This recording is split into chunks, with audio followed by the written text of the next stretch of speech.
नमस्कार दोस्तों, आप सभी को फिर से स्वागत है मेरे इस महाविद्या गुरुकुल 2.0 के चैनल पे। चलिए, अगर हमारे चैनल पे पहली बार आए हैं तो वीडियो को लाइक कर दीजिए और चैनल को सब्सक्राइब कर दीजिए। बाकी बार अपने क्लास को प्रारंभ करते हैं। जैसा कि हम अगले बार सदिश और अदिश, वेक्टर और स्केलर, इस पार्ट को हमने कंप्लीट कर दिया। आज हम थोड़ा गति के बारे में पढ़ेंगे। किसके बारे में? गति के बारे में। बोल सकते? किसके बारे में? गति के बारे में। गति क्या है? गति क्या है? किसे कहते हैं? गति किसे कहते हैं? तो गति जो है न, गति के लिए सबसे पहले हम देखते हैं निर्देश बिंदु। कौन बिंदु? निर्देश बिंदु। कौन सा बिंदु देखते हैं? निर्देश बिंदु। या तो इसी को फ्रेम बिंदु कहते हैं। क्या कहते हैं? फ्रेम बिंदु। तो सर, हम किसी भी वस्तु को हम गति में तब तक नहीं कह सकते हैं जब तक कोई निर्देश बिंदु ना हो। जब तक कि कोई निर्देश बिंदु ना हो। आप बताओ जी। अच्छा, तुम बताओ हमको। हम अभी ऐसे खड़ा हैं, तो बताओ हम गति में हैं या विराम में? विराम। अवस्था तो एक गति, दूसरा विराम। हम गति में हैं या विराम में? तो सर, आप खड़े हैं विराम में। तो यह आपका सबसे बड़ा मूर्खता है। आप तो पढ़ते हैं लेकिन आधा अधूरा पढ़ते हैं। सबसे बड़ा मूर्खता है। जैसे ही हम कहें गति, तो सर गति के लिए निर्देश बिंदु आवश्यक है, मतलब फ्रेम बिंदु आवश्यक है। अगर बात करें, अगर इस दीवार के तुलना में हम क्या है? विराम में। चल, लेकिन अब बात करो जी, हम जिस ग्रह पर रहते हैं उस ग्रह का नाम क्या है? पृथ्वी। उस ग्रह का नाम क्या है? पृथ्वी। अब बताओ, पृथ्वी किसमें है? गति। पृथ्वी तो अपने अक्ष पर घूर्णन कर रहा है, तो पृथ्वी है गति में। तो उसके साथ हम भी हो गए गति में। जब हमको दूसरा ग्रह से देखेगा, जब दूसरा ग्रह से कोई हमको देखेगा, तो हम किसमें नजर आएंगे? गति में। क्यों? क्योंकि पृथ्वी खुद गति कर रहा है, हम उसमें बैठे हुए। आप बताइए, तो हम किसमें हैं? गति में भी हैं। कोई भी वस्तु दोनों में होता है। गति में भी, पहला गति में भी होता है और दूसरा विराम में भी होता है। दोनों में होता है। कोई भी वस्तु गति में भी होता है, विराम में भी। सर, उसे बताने के लिए हमें एक निर्देश बिंदु चाहिए। कौन सा बिंदु चाहिए? निर्देश बिंदु। अगर बात करें इस दीवार के तुलना में, तो हम विराम में है कि नहीं? क्यों? क्योंकि समय बदल रहा है, लेकिन मेरा स्थान किसके तुलना में? दीवार के तुलना में। यदि इसको निर्देश बिंदु माने तो अब बताइए, हम अगर अपने आप को बोले कि हम गति में है कि विराम में, तो सिंपल सी जवाब हमेशा निकलना चाहिए, आप दोनों अवस्था में। हमको पहले ये बताइए, किसके तुलना में? किसके तुलना में। आप बताओ, हम बोले तुम्हारे तुलना में, हम रुके हुए हैं तो कौची में है? विराम में। किसके तुलना में? तुम्हारे तुलना में। लेकिन अगर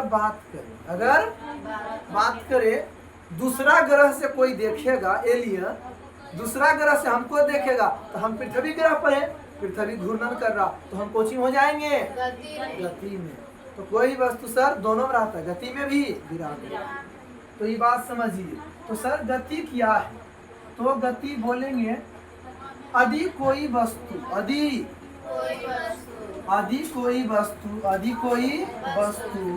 समय के साथ अपना स्थान बदलता है, अपना स्थान बदलता है, तो वस्तु को गति में समझा जाता है। वस्तु को गति में समझा जाता है। किसमें? गति में समझा जाता है। जैसी बोले गति क्या है? गति क्या है? बोलेंगे सर अधिक कोई वस्तु, अधिक कोई वस्तु किसके साथ समय के साथ अपना स्थान बदलता है, अपना स्थान। बदलता है। तो वस्तु को गति में समझा जाता है। गति फिर एकदम नोट लगाकर लिखना, नोट लगाकर क्या लिखना है कि गति के लिए, किसके लिए? गति के लिए, मतलब गति बताने के लिए, गति बताने के लिए, बताने के लिए क्या आवश्यक है?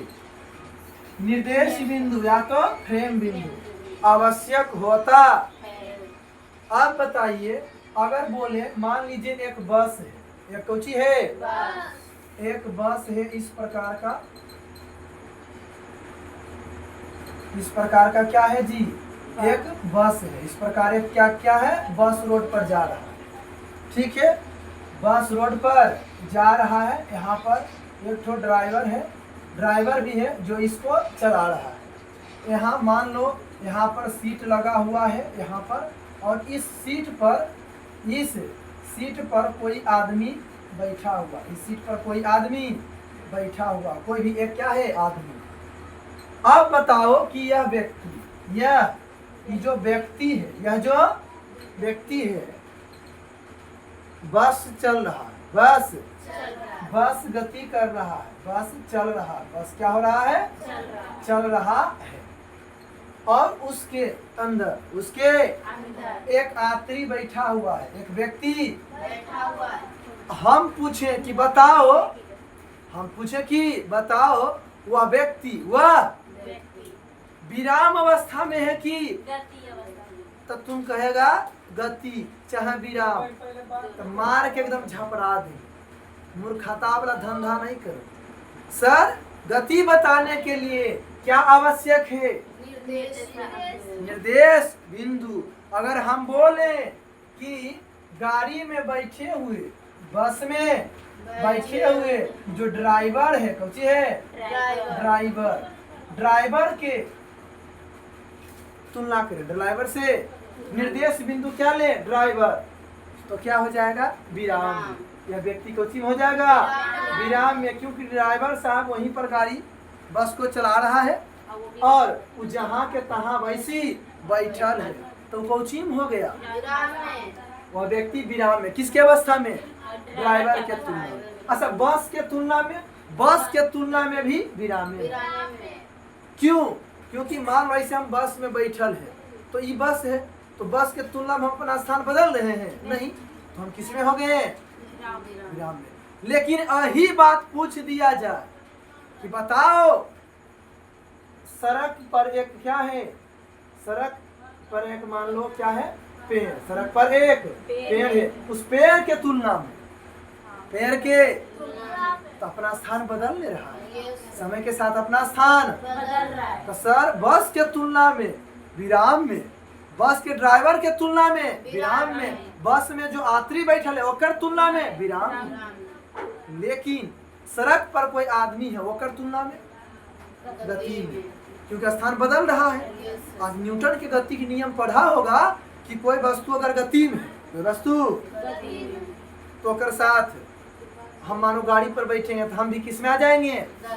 गति में आ जाएंगे कि नहीं? लेकिन किसके तुलना में? बस के तुलना में विराम में रहेंगे, क्योंकि स्थान नहीं बदल रहे हैं। लेकिन सड़क पर कोई आदमी है, उसके तुलना में हम थे यहाँ, चल गए, स्थान तो बदल रहे समय के साथ। तो सर अब आया समझ, क्या ऐसे पहले गति समझा था कभी? नहीं। तुम लोग सीधे धायल एकदम गोबर निहर जैसे तैसे याद कर लेता। सर अब हम समझे मूल रूप से गति कि कोई भी वस्तु पूछे गति में होता है कि विराम में, तो बोलेंगे दोनों में। क्या बोलेंगे? गति या विराम बताने के लिए, गति या विराम निर्देश बिंदु मतलब फ्रेम बिंदु आवश्यक है। जैसे अब मान लो एक ट्रेन है, मुझे ट्रेन में यात्री बैठा हुआ, ट्रेन में यात्री, तो ट्रेन के तुलना में कोची में है? विराम में। लेकिन ट्रेन के बाहर जो यात्री खड़ा है उसके तुलना में गति में। है कि नहीं? अब बताओ, प्लेटफार्म के तुलना में गति में प्लेटफार्म वही है नहीं वह स्थान, और लेकिन ट्रेन तो उसके साथ व्यक्ति भी तो समय के साथ यहाँ से वहां जा रहा है, यस सर, तो किसमें हो गया? गति में। तो आप विराम या गति कहने से पहले एक बार सोच ले कि सर उसके लिए निर्देश बिंदु होना जरूरी है। अगर हम बोले यहाँ पर जो जिससे हम वीडियो बना रहे हैं मोबाइल के कैमरा है, आप बताओ उसके तुलना में हम विराम में इसमें है, विराम में है कि नहीं? तो वही बात है, लेकिन अभी तुरंत हम बोल रहे हैं दूसरा ग्रह से एलियन हमको देखेगा, हमको चिमा जाएंगे कहा है कहा कि हम उसके तुलना में हमेशा स्थान बदलते हैं। क्यों? क्योंकि पृथ्वी गति में। तो आप बात समझ में आया? सर बोले गति तो बोलेंगे यदि कोई वस्तु समय के साथ अपना स्थान बदलता है तो उसे उस तो वस्तु को गति में समझा। गति बताने के लिए गति निर्देश बिंदु या फ्रेम बिंदु आवश्यक है। बोले विराम, क्या बोले? थोड़ा सा विराम भी समझिए लो। तो सर अधिक कोई वस्तु अधिक कोई समय के साथ समय के अपना स्थान नहीं बदलता, अपना स्थान किसमें समझा जाता है? विराम। किसमें समझा जाता है? अच्छा, विराम में बताने के लिए भी निर्देश बिंदु और फ्रेम बिंदु आवश्यक है। आप बताओ, हम ऐसे हैं तो हम बोले कच्ची में है विराम, अरे तो विराम है तो तुलना में नहीं, स्थान पर नहीं बदल रहे हैं। चाहे अब बात यहाँ दीवार के तुलना में नहीं, चाहे बोर्ड के तुलना में नहीं, लेकिन दूसरे ग्रह के तुलना में गति में। हाँ, तो निर्देश बिंदु मायने रखता, तभी हम कह सकते हैं विराम में है कि गति में। आशा करते विराम और गति इन बातों को आप बेहतर तरीके से समझें। अब इससे थोड़ा सा आगे चलते हैं। बस वीडियो में बने रहिए, आराम से देखिए, समझने का कहीं दिक्कत हो ही नहीं सकता। बस थोड़ा सा ध्यान दीजिए, सब कंप्लीट हो जाएगा। अब हम लोग थोड़ा चलते हैं आगे की। चलिए अब समझते हैं, क्या समझेंगे जी? अब कोई वस्तु कोई अगर देखो विराम अवस्था में, कौन अवस्था में? तो देखो बुआ, कोई भी वस्तु अगर चलता है, कोई भी वस्तु तो पहला उसका होता है प्रारंभिक बिंदु। कौन बिंदु? प्रारंभिक बिंदु। अच्छा, पहला कौन बिंदु होता है? प्रारंभिक बिंदु। खत्म हो गया।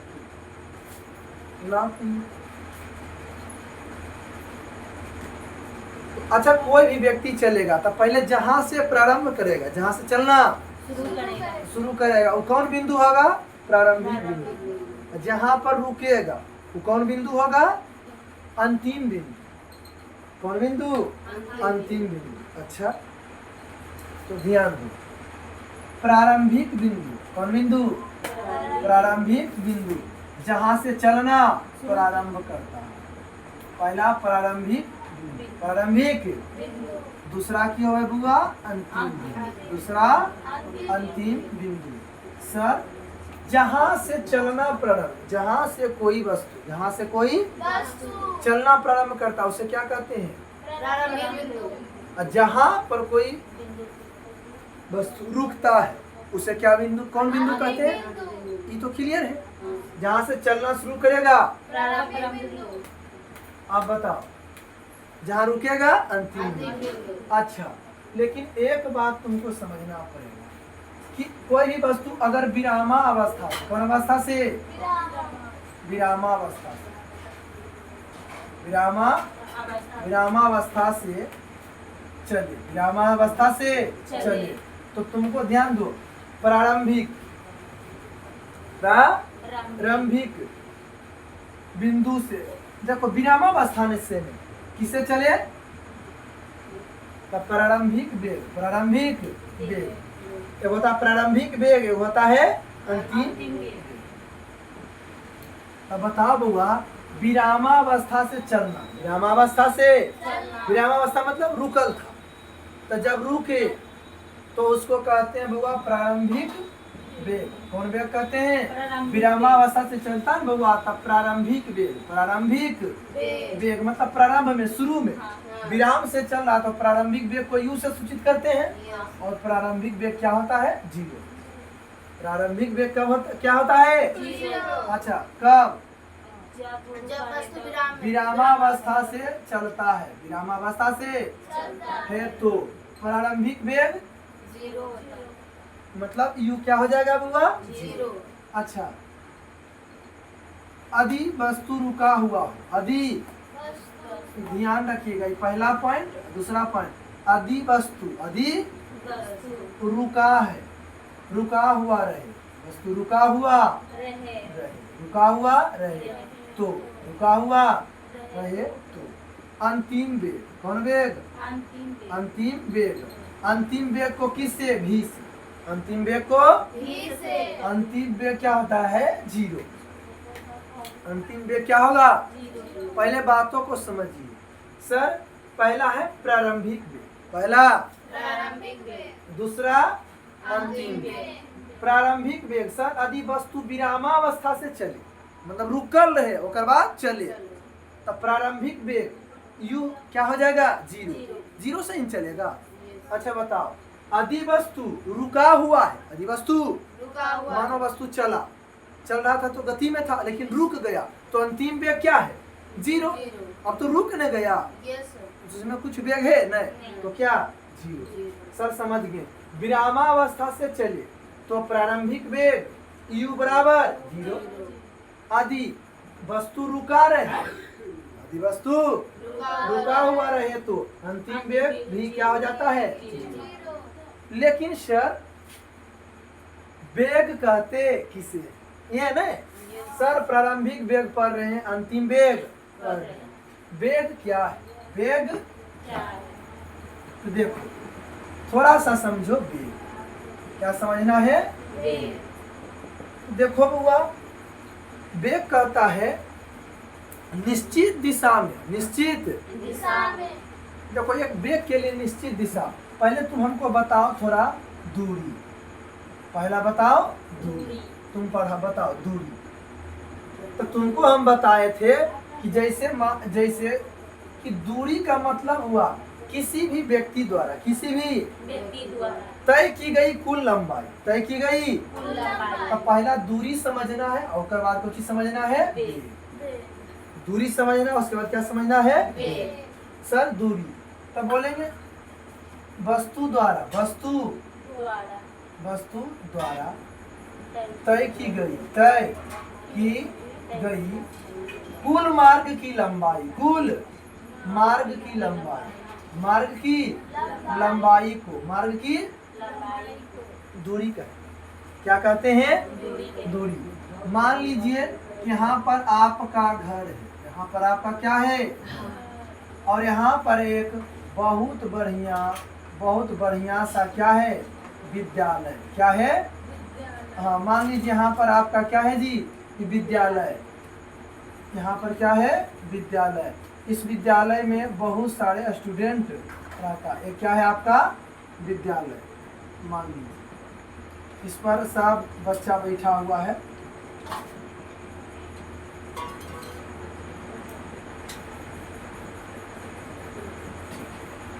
ये आपका क्या है? घर।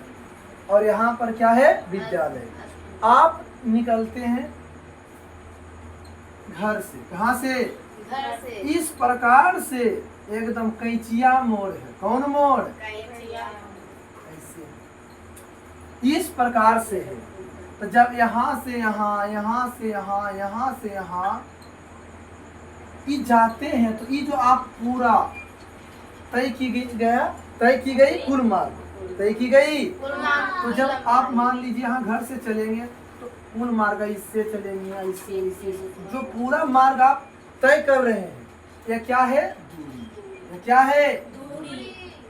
एक बार सरकार सोचा कि नहीं, तुम सरकार से मांग किया कि रास्ता से जाते हैं ने तो स्कूल जाने में बच्चा को, गार्जियन सोचा कि बड़ी दिक्कत होता है। बच्चा भी सोच रहा, मम्मी पापा से कह रहा, मम्मी मेरा स्कूल बहुत दूर पड़ता है।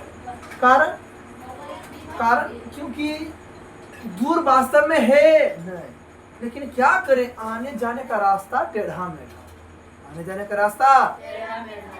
तो सरकार से मांग किया, अब की किया सरकार, कहा ठीक है जाइए, कि जंगल है ना अलग अलग, इसलिए इसे रोड बनाए। अब जंगल कटा दिया, जंगल की किया और सीधे रास्ता बना दिया, अब डायरेक्ट चल जाता। तो यही क्या है, विस्थापन। यही क्या है, ये है विस्थापन। सर नहीं समझे, कोई दिक्कत नहीं। सर दूरी क्या है, तो किसी भी व्यक्ति या वस्तु द्वारा, किसी भी व्यक्ति या तय की गई कुल मार्ग की लंबाई, कोई भी मार्ग तय किए ने, जितना लंबाई तय करेंगे उस सब कहलाएगा कौची, दूरी। लेकिन विस्थापन ऐसा नहीं। विस्थापन कहता है, पहले हमको देखना प्रारंभिक बिंदु, कौन बिंदु, प्रारंभिक बिंदु, और दूसरा कौची बउआ, अंतिम बिंदु। तो बताओ प्रारंभिक बिंदु बच्चा का क्या होगा, घर, घर से ही प्रारंभ करेगा। अंतिम बिंदु बच्चा का क्या होगा, स्कूल होगा कि नहीं। अब बताओ, तो प्रारंभिक बिंदु और न्यूनतम लंबाई, कौन लंबाई, न्यूनतम, न्यूनतम मतलब हुआ कम से कम, कम से कम जो लंबाई होता है उसी को क्या कहते हैं, विस्थापन। आप बताओ, ऐसे बच्चा जाता था, इससे तो मान लो 2 किलोमीटर, 2 किलोमीटर, 2 किलोमीटर, 2 किलो इतना पड़ता था पूरा मार्ग। लेकिन जैसी सरकार दिया एकदम सीधे जंगल कटवा सीधे रास्ता बना, तो अब बच्चा को दूरी तय करना पड़ रहा है मात्र 50 मीटर। को मीटर, 50। बाप रे बाप, इतना फर्क सोचो। तो हम समझ गए सर, वखने जो ऐसे एकदम पूरा कैंचिया मार्ग से जाता था ने, कि पूरा जाता तो पूरा कौची है, दूरी। लेकिन पूरा जो मार्ग की लंबाई है क्या है, दूरी। लेकिन प्रारंभिक बिंदु और अंतिम बिंदु जो न्यूनतम दूरी, न्यूनतम वही, तो 50 मीटर ही भी दूरी है, ये भी क्या है, दूरी। तो न्यूनतम दूरी ही क्या है, विस्थापन। न्यूनतम दूरी ही विस्थापन है। तो समझा कि नहीं विस्थापन, विस्थापन का मतलब। अच्छा, यही बात पर एक बार और बोलते हैं, बताओ दूरी, बोले वस्तु द्वारा, वस्तु तय की गई कुल मार्ग की लंबाई को, कुल मार्ग की क्या कहेंगे बताओ, दूरी कहते हैं।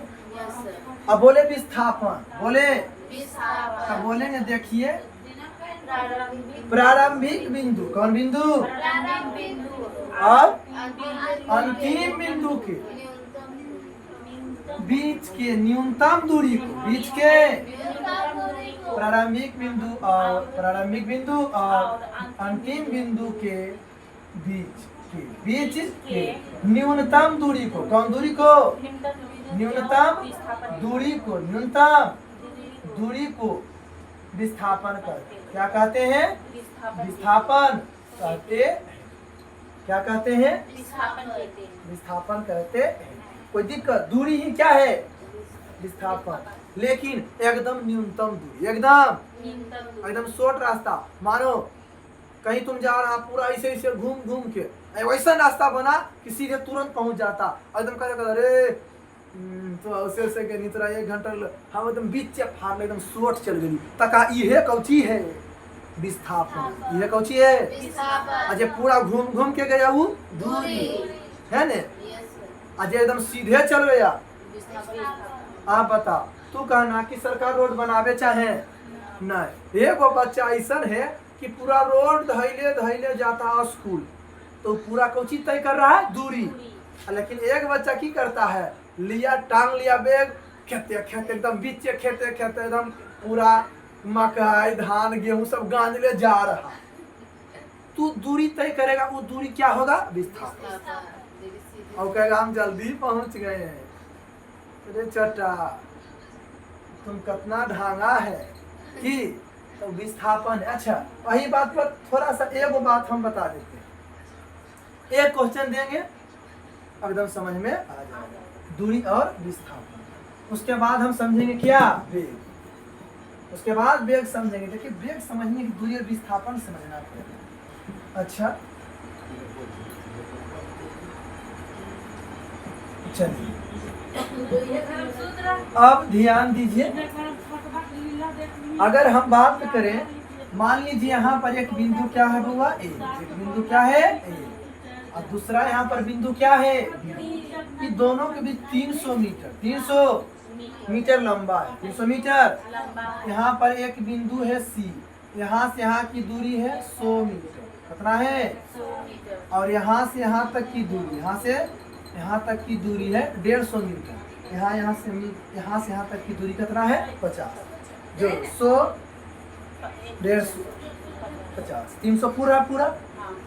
एक बच्चा यहाँ पर है, एक बच्चा यहाँ पर है जिसका नाम है राम।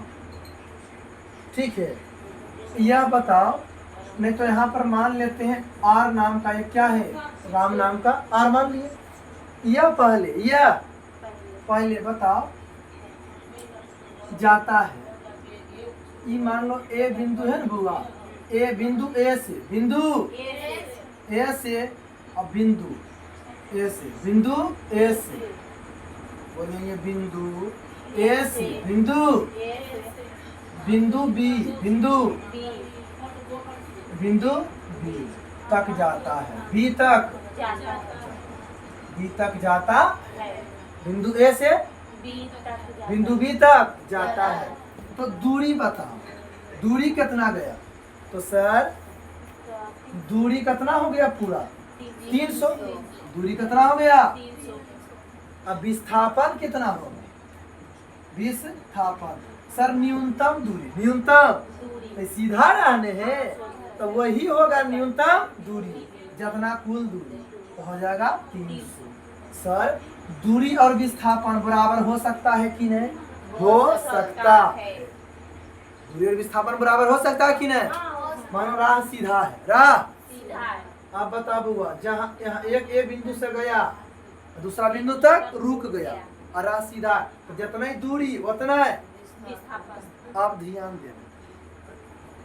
अब हम बोलते हैं दूसरा बात, सर दूरी और विस्थापन बराबर हो सकता है कि नहीं, हो सकता है। अच्छा, अगर बात करें हम, एक व्यक्ति वही राम अवरी बिंदु ए से बिंदु बी तक जाता है, बिंदु बी तक और पुनः मतलब फिर और पुनः कहाँ, बिंदु और पुनः बिंदु कहाँ। मान लो इसको सी दे दिए ने, इसको देते हैं डी, इसको क्या देते हैं, पुनः बिंदु डी पर पहुंच जाता है, डी पर पहुंच जाता है, डी पर पहुंच जाता है। तो चलो बुआ, पहला हमको बताओ दूरी, पहला क्या बताओ, दूरी। तो सर जितना चलेगा कुल मार्ग की लंबाई, कुल मार्ग की क्या होगा, दूरी। तो सर पूरा ए से बी गया 300, कितना गया 300। अब बताइए सर, इन्हें बी से सी आया 100, 3 1 400, और इन्हें 50 मीटर ने 150 मीटर ने है, 150 मीटर जोड़ दो, 550 मतलब 550 मीटर। दूरी कितना, 550 मीटर। देखो पहले ए से गया राम, बिंदु ए से बिंदु बी तक जाता है, बिंदु ए से बिंदु और पुनः मतलब फिर वापस, फिर वापस बिंदु डी पर पहुंच जाता है। बिंदु कहाँ, इन्हें बिंदु डी पर पहुंच जाता है। तो कुल दूरी बताओ।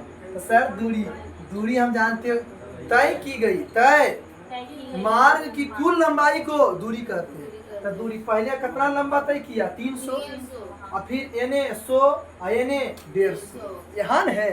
तो बताओ 300 1 400, 400 में 150 जोड़ो 550, कुछ हो गया 550 मीटर वस्तु द्वारा तय की गई दूरी, वस्तु द्वारा तय की गई दूरी। अगर पूछे विस्थापन, क्या पूछे? विस्थापन। तो सर विस्थापन क्या बोलते हैं? प्रारंभिक बिंदु, प्रारंभिक बिंदु। और अंतिम बिंदु। कौन बिंदु? प्रारंभिक बिंदु, प्रारंभिक बिंदु और कौन बिंदु? अंतिम बिंदु, अंतिम बिंदु के बीच की कौन दूरी? के बीच की कौन दूरी बउआ? न्यूनतम दूरी। आप बताओ न्यूनतम दूरी। तो बताओ प्रारंभिक बिंदु क्या है? ए और अंतिम बिंदु डी। बताओ राम बिंदु ए से बिंदु बी तक जाता है और पुनः वापस बिंदु डी पर पहुंच जाता है। कहाँ वापस पहुंचा है? तो कुल दूरी तो सर हो गया 300, 400, 100, 400 और 150, 550 मीटर दूरी तय किया। लेकिन विस्थापन तो सर विस्थापन कहते हैं प्रारंभिक बिंदु और अंतिम बिंदु के बीच की जो न्यूनतम दूरी होता है, कम से कम दूरी होता है, उसी को क्या बोलते हैं? विस्थापन। तो प्रारंभिक बिंदु क्या है? ए। प्रारंभिक बिंदु क्या है यहाँ पर? ए। अंतिम बिंदु क्या है? बी। दोनों के बीच की दूरी 50 मीटर। तो यहाँ पर विस्थापन कई मीटर? 50 मीटर। एकर मतलब सर विस्थापन दूरी से कम हो सकता है। विस्थापन दूरी से कम हो सकता है कि नहीं? विस्थापन दूरी के बराबर हो सकता है कि नहीं? हो सकता है। अब ध्यान, अब हम बोलते हैं एक व्यक्ति, अब ध्यान देना, अब इसी बात को राम है बिंदु ए से, बिंदु ए से। अच्छा इसको मिटा देते नहीं गड़बड़ा आ जाए। राम, वही बात, राम बिंदु ए से बिंदु बी तक जाता है और वापस, और पुनः वापस, और पुनः वापस बिंदु ए पर ही, बिंदु ए पर ही आ जाता है, आ जाता है तो ध्यान दो, दिमाग खराब नहीं करो। राम बिंदु ए से बिंदु जाता है और पुनः मतलब फिर वापस बिंदु ए पर ही आ जाता है। तो पहला कुल दूरी बताओ, कुल दूरी कितना हो जाएगा? सर 300 गया और 300 आया, 600 मीटर कुल दूरी। 600 मीटर। अब बोले कुल विस्थापन, कुल विस्थापन, तो कुल विस्थापन हो जाएगा सर प्रारंभिक बिंदु ए, प्रारंभिक बिंदु क्या है? ए और अंतिम बिंदु भी ए, दोनों के बीच न्यूनतम दूरी कुछ नहीं, तो यहाँ विस्थापन क्या हो गया? 0। तो सर तुम हमको बताओ विस्थापन 0 हो सकता है कि नहीं? दूरी के बराबर हो सकता है कि नहीं? हो सकता है, दूरी से कम, लेकिन दूरी से कभी ज्यादा विस्थापन नहीं है, दूरी से कभी भी ज्यादा नहीं है। अब बताओ विस्थापन आया समझ? विस्थापन है 2 बिंदु, मतलब प्रारंभिक बिंदु और दोनों के बीच की न्यूनतम दूरी ही क्या है? विस्थापन। तो पहला बात हम सीख गए, तो दूरी भी क्लियर, विस्थापन भी। अच्छा एक और बात, बहुत बढ़िया प्रश्न लो, एक बहुत बढ़िया प्रश्न देखो। हम बोले दूरी और विस्थापन का अनुपात, दूरी और विस्थापन का अनुपात, विस्थापन का अनुपात, ध्यान। अच्छा बताऊंगा दूरी और विस्थापन का पहले इस सोचो सर, दूरी पहला क्या चीज? दूरी और दूसरा विस्थापन बराबर हो सकता है कि नहीं? हो सकता है। कब?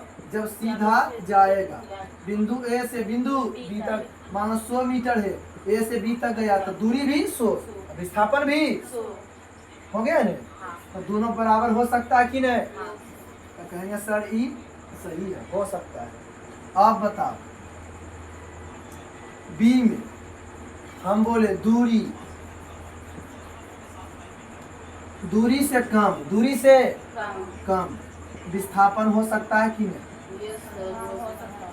तो सर अब देखिए, मान लीजिए यहाँ 100 मीटर है, पूरा ए बिंदु से बी बिंदु तक कितना है 100 मीटर। एक व्यक्ति वहां से वहां गया 100 मीटर, फिर वापस आ गए यहाँ पर मान लीजिए सी, और यहाँ पर पूरा है कितना 50, इन्हें भी 50। तो सर आप बताइए, दूरी तो कुल हो गया कितना 100 गया, 50 आया 150, लेकिन विस्थापन 50 है ने। प्रारंभिक बिंदु ए है, अंतिम बिंदु सी, ओकर बीच दूरी कितना है 50। तो दूरी कितना हो गया 100, विस्थापन 50। तो बताओ दूरी से छोटा, दूरी से छोटा। छोटा विस्थापन होता है कि नहीं? यस होता है। देखो भाला किसको भोंक रहा है? विस्थापन को।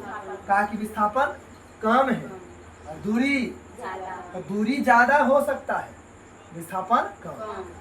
और ये बात ध्यान रखिए सर, सी नंबर में विस्थापन शून्य, विस्थापन विस्थापन शून्य, विस्थापन शून्य मतलब 0 हो सकता है कि नहीं? हो हो सकता है। सकता है। कैसे?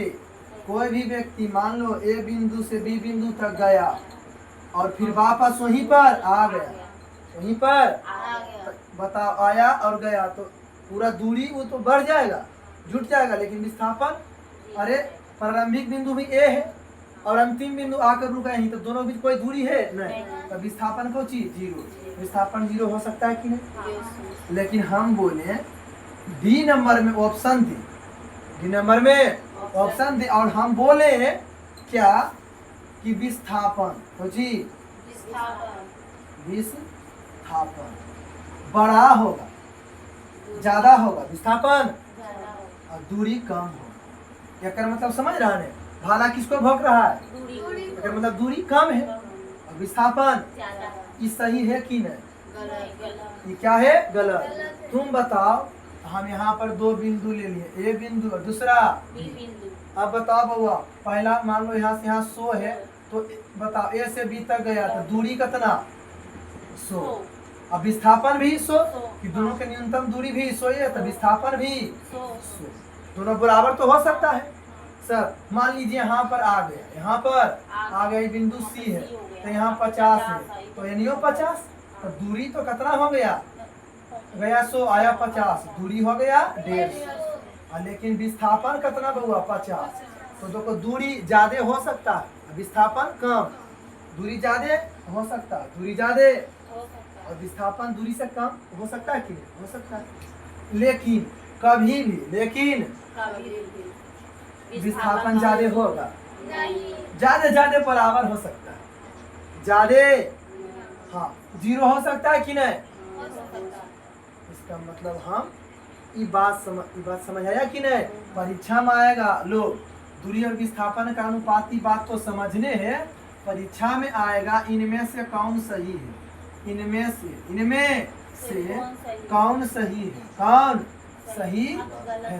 तो सर दूरी और विस्थापन, दूरी और विस्थापन बराबर, हाँ हो सकता है, सही है नहीं? इनमें से कौन सही है? अच्छा इनमें से कौन हम बोलते गलत, इनमें से कौन गलत है? तो सर दूरी और विस्थापन बराबर, हाँ हो सकता है, ये तो सही है, दूरी ज्यादा विस्थापन कम, यो विस्थापन शून्य, हाँ सर जहां से चलेगा वहीं आ जाएगा, विस्थापन 0, ये भी, लेकिन विस्थापन ज्यादा दूरी से संभव, कभी भी विस्थापन दूरी से, विस्थापन जो है हुआ दूरी से ज्यादा, विस्थापन ज्यादा हो ही नहीं सकता, किससे? आप बता गए समझ, दूरी भी कम, दूरी विस्थापन भी। अब चलते हैं वेग, क्या चलते हैं?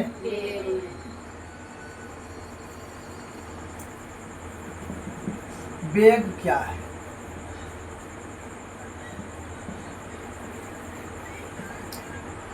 वेग क्या है बुआ? वेग बराबर होता है विस्थापन बटे समय, वेग बराबर विस्थापन बटे कोची समय। तो देखो विस्थापन पढ़ा, विस्थापन पढ़ा तब ने, हाँ नहीं तो कुछ बुझाता। नहीं आप बताओ, जैसे ही बोले बेग, क्या बोले बेग, बेग। तो कहेंगे सर विस्थापन के दर को, विस्थापन के दर दो, देखो बेग नहीं है, हाँ बेग बराबर विस्थापन बटे समय, बेग बराबर, विस्थापन बटे तब बोलेंगे कोची, देखो समय से भाग किसी में देते हैं तो हो जाता है, उसे दर कहते हैं। क्या कहते हैं? दर दर कहते हैं। अब बताओ, तो हम बोल सकते हैं क्या, विस्थापन के दर को, पहला परिभाषा, विस्थापन के दर को, विस्थापन के दर विस्थापन के दर को, विस्थापन के दर को वेग कहते, वेग कहते, विस्थापन के दर को वेग कहते हैं। पहला परिभाषा।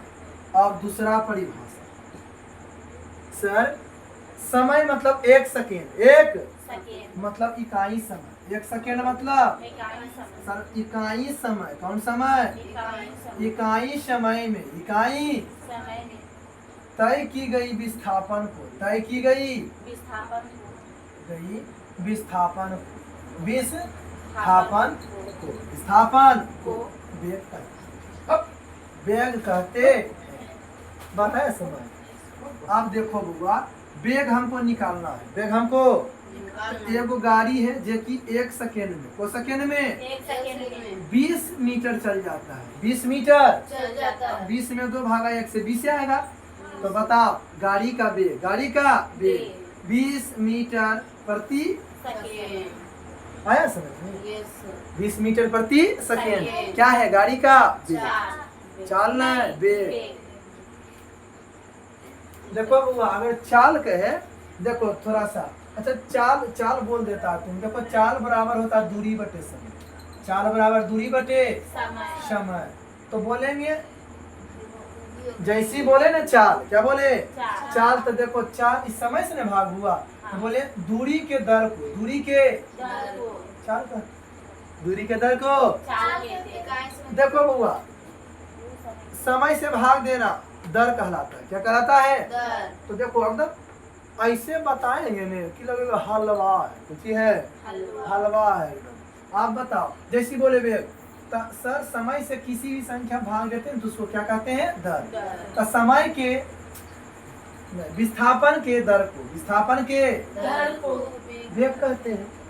बात आया चाल का, तो समय के दर को न, दूरी के दर, दूरी में अंतर है भागा समय से, तो दूरी के दर को क्या कहते हैं? चाल। चाल अगर हम नहीं सर ये परिभाषा जो है ना गलत नहीं, एकदम सही है, लेकिन हमारा संतोष नहीं हो रहा, संतुष्टि नहीं आ रहा, थोड़ा और बर्गर बताइए, तो कोई दिक्कत नहीं। कहता देखिए वेग बराबर विस्थापन बटे समय समय। तो अब मान लीजिए विस्थापन मतलब एकदम सीधा, विस्थापन मतलब जानिए रहे, कोई भी गाड़ी सीधा एकदम सोझे एक सेकेंड में, एक सेकेंड में जितना मीटर चल जाता है वही उसका क्या कहलाएगा? वेग। वही उसका क्या कहलाएगा? वेग। कैसे सर? तो देखिए एक गाड़ी है, उसका विस्थापन, विस्थापन मतलब विस्थापन भी एक प्रकार की दूरी है। कौन दूरी? सीधा दूरी। कौन दूरी? सीधा टेढ़ा मेढ़ा दूरी, नहीं। वह ओरिजिनल दूरी। टेढ़ा मेढ़ा दूरी ओरिजिनल दूरी, और सीधा दूरी विस्थापन, सीधा दूरी। विस्थापन अब बताओ बुआ, तो अब समझो सर, मान लीजिए विस्थापन मतलब एक प्रकार की दूरी है, तो एकदम सीधा जाता है कोई भी गाड़ी को मीटर 20 मीटर 20 मीटर कई सेकेंड में। एक सेकेंड में तो बताओ कोई भी गाड़ी, कोई भी, गाड़ी अब तुमसे क्वेश्चन दे दें कि कोई कार, कोई कार, कोई कार एक सेकेंड में, को सेकेंड, एक सेकेंड एक सेकेंड में, एक सेकेंड में हम बोलते 20 मीटर की, 20 मीटर की दूरी तय करता है, 20 मीटर की दूरी तय करता है। तो कार का वेग क्या होगा? कार का वेग क्या होगा? सर कोई कार एक सेकेंड में 20 मीटर की, 20 मीटर की सीधी दूरी, सीधी दूरी, सीधा नहीं, सीधी दूरी तय करता है, तय करता है तो करता है दूरी, कहाँ लिखे? कोई कार 1 सेकेंड में 20 मीटर की सीधी दूरी तय करता है। देखो की लिख दी, तय करता है तो कार का वेग क्या होगा? तो सीधी दूरी ही क्या है सर? विस्थापन। सीधी दूरी ही क्या है? तो विस्थापन वेग बराबर विस्थापन बटे समय। समय। तो विस्थापन कितना 20 मीटर और ध्यान दो समय कितना 1 सेकेंड 1 सेकेंड। तो 20 में भागा 1 से 2 20। दूरी कौची में है? मीटर में। मीटर में। समय कौची में है? सेकेंड में। तो 20 मीटर प्रति 20 मीटर प्रति क्या निकल गया? वेग, कार का वेग। सर वेग आप समझ गए, बोलो इकाई समय में। समय नहीं है बुआ, समय तो समझना 1 सेकेंड। समय मतलब 1 सेकेंड इकाई समय में, इकाई समय में तय की गई विस्थापन को, तय की गई विस्थापन को कितना आसान है। इकाई समय में जो विस्थापन होता है, इकाई समय में जो विस्थापन होता है उसे ठीक है। वेग आ गया समझ? आप देखो थोड़ा सा ध्यान देना। अगर हम बात करें चाल का, किसका बात करें? चाल बराबर दूरी बटे दूरी के दर को, दूरी के चाल कहते हैं। आज तो सर हमरा इतना में नहीं मजा नहीं आ रहा, चाल के बर्गर परिभाषा बताइए। नहीं तो बोलेंगे देखिए समय मतलब 1 सेकेंड, समय मतलब 1 सेकेंड तो इकाई समय में